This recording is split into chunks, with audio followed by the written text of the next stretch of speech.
Frank Mugisha. I work as the Executive Director of Sexual Minorities Uganda.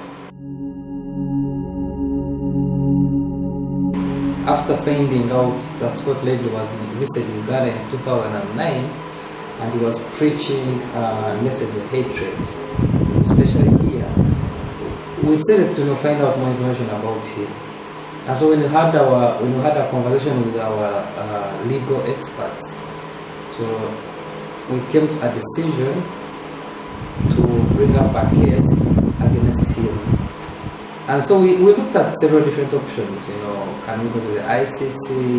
Can we do something in our local court here in Uganda? Can we do something in the United States? And then from all the options, we zeroed to doing a case in the United States. And this case is called the Alien Tort Statute, which I think in simple terms means a foreigner bringing a case against an American in the United States, in their jurisdiction where they are. So we brought up the case in the District Court of Massachusetts, which is his home state, because he's from Springfield, and Springfield is in Massachusetts.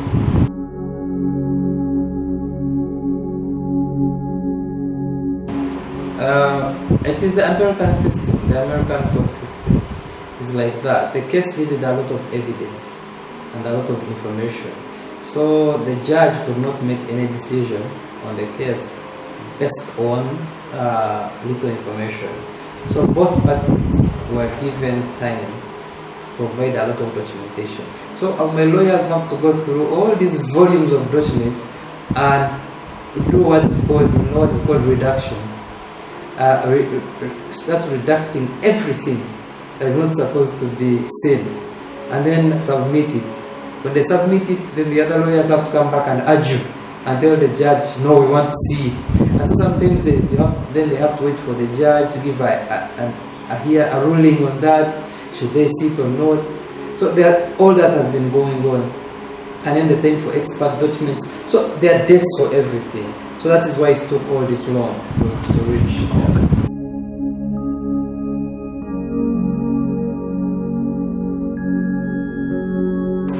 First of all, holding the religious leaders accountable, because there is so much impunity when it comes to religious leaders, especially here in Uganda, because religious leaders are involved in politics, in the economy, they dine and eat and party with the high class of Uganda, the highest ranking politicians of the country, so they think they are untouchable and no one can touch them.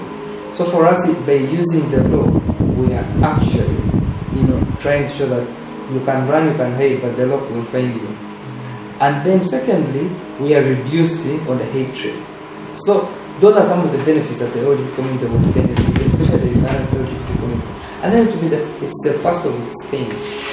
There's a precedent that we've already said that the Ugandan LGBT community was able to hold a religious leader accountable for the actions they did in their country. And this will also be good for other countries, because American evangelicals are not only coming to Uganda, they are going to other countries as well.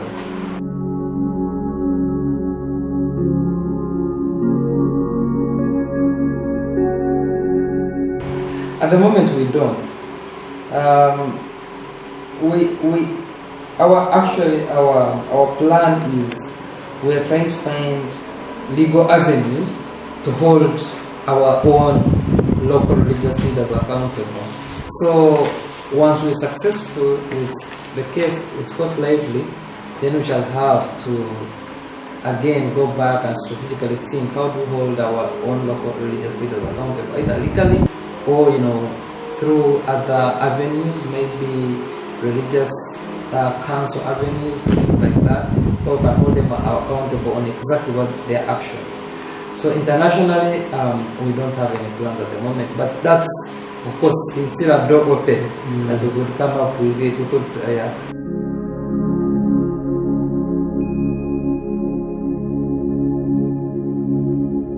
So the challenge is, the case is very sensitive, that witnesses, we cannot be seen or seemingly that we are gathering witnesses.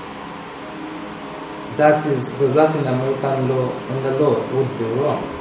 So I think that has been one of the problems why we've not been able to gather so much support, especially from the Kuchu community here in Uganda around the case. But that said, it hasn't stopped us on strategically involving and engaging and informing and providing information in avenues that are created within SMART. There are many ways how people can support, get engaged electronically, come and seek any information, ask for information about the case here at SMART, get clarifications, and also, whenever we're going to have a hearing, like we have now KuchuTimes doing something about it, that's support and solidarity. And then if other organizations could also, highlight the case, talk about it, their own workshops, and also, tweet about it, Facebook about the case, that is how we can provide solidarity and also follow the proceedings. But all in all, we are happy to provide any information here at SMART, and also the information is on the CCR website.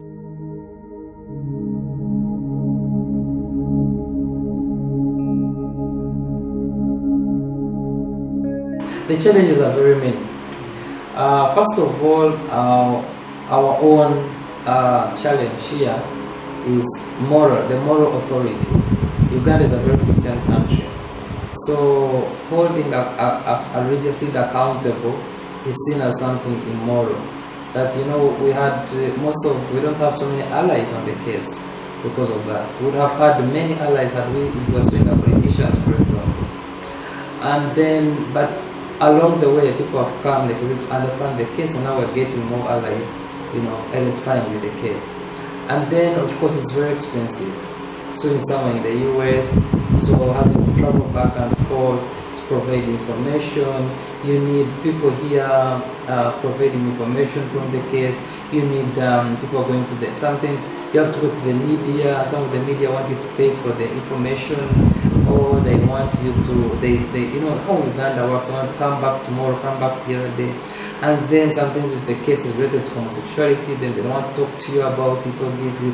So that has been actually gathering information itself. And then secondly, the United States, we have not gotten a lot of support from LGBT groups and organizations.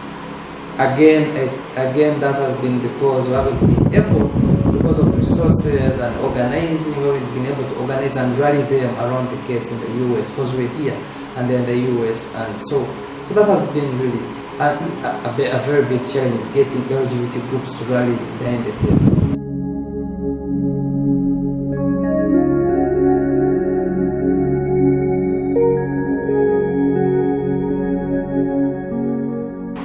The number of people are going, I cannot disclose that because I'm not aware of how many people are going. Yes. But what I know is that, again, our lawyers cannot pay for a witness to go, because that again would be seen as if they are brave because of asking someone to act in witnesses. So there was a big challenge in terms of getting resources, first of all. But even with the resources available from our partners, they cannot fly in any witness and then give them per diem and everything, because then they'll ask them in court at some point who brought you. They say, yeah. They'll say, oh. Then the lawyers will say, oh, you see, they'll break them.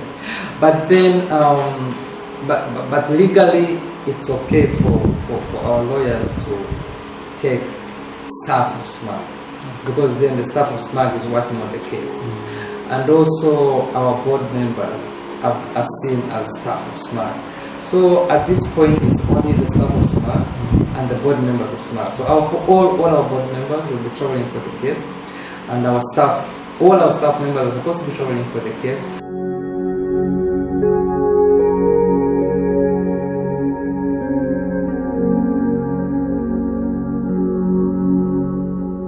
The message they have is that everywhere, homophobia and transphobia is not only unique to Uganda or Africa. The biggest cause of homophobia and transphobia around the world is religion. It is religion. The bigotry, the misinformation, the myth. So having a case that is challenging the impunity of the religious leader is really something that every person should rally behind. Because if we win this case, it's going to be a huge landmark to the global LGBT community.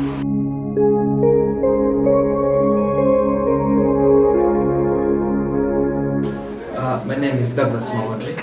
I work with Sexual Minorities Uganda as a Safety and Protection Officer. The Department of Safety and Protection is where legal issues channel to SMAG are compressed.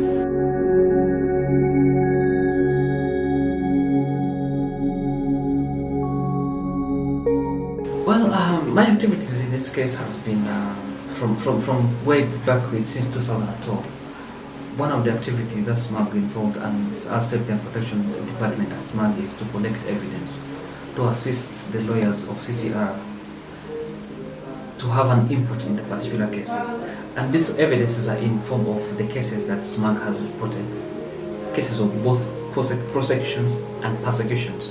So cases of prosecutions are cases brought against LGBT persons directly by police and they are in court. So these cases have been quite prominent enough to assist and to show in this particular case as an evidence that there is prosecution that has been orchestrated from within the time within which Scott Lively had been in Uganda.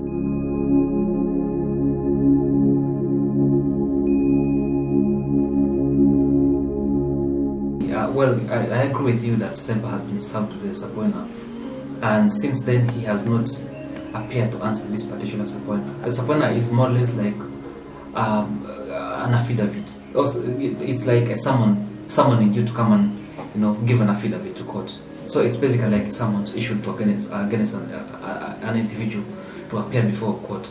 So since that time, Martin Semper hasn't appeared to answer to the subpoena. It's most likely that he might not appear.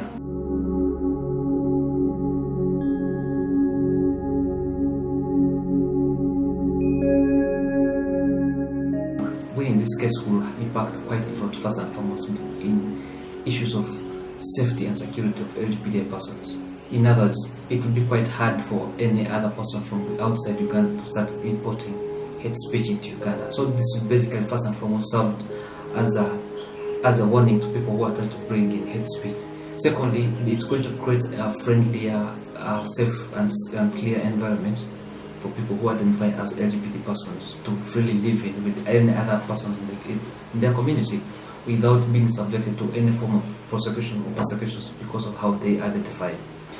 Also, largely for an organization like SMAG, being a network of LGBT persons, it is basically going to so a framework within which LGBT persons can organize freely and eventually carry on their other activities of legal rights and health rights and whichever rights that LGBT persons are recommending to the government.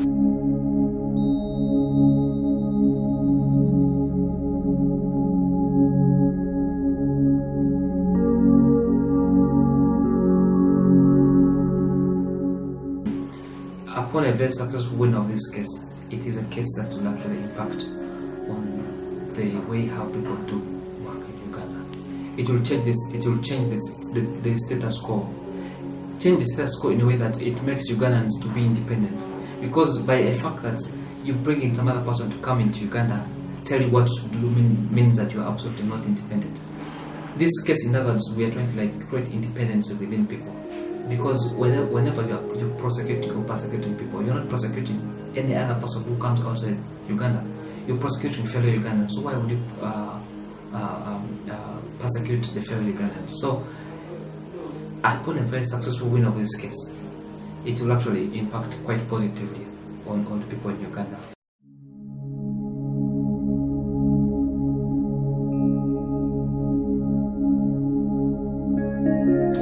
I think mine will be a very simple one. I would just say, solidarity, and solidarity. Well, keeping together, within the movement for as long as when you know that you're fighting for a particular cause, that is quite important. And whichever kind of support they can give, the solidarity is most important.